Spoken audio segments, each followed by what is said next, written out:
Yang kadang kita tengok kan, kau tengok walaupun kita duduk dengan kawan-kawan yang sama, tapi kita punya ujian berbeza.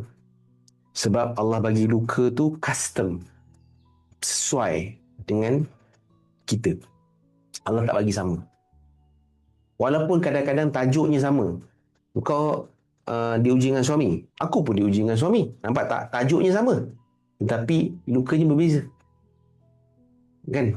Ada ini suami sebabkan dia mungkin dia culas nafkah.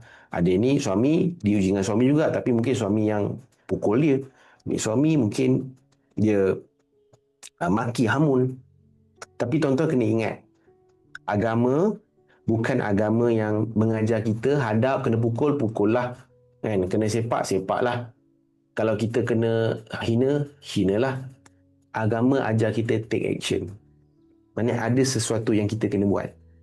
Contoh, kalaulah dia dah sampai tahap abuse, maka kita laporkan kepada pihak berkuasa. Itu bukan tanda kita tak sabar tau. Itu tanda kita sedang memelihara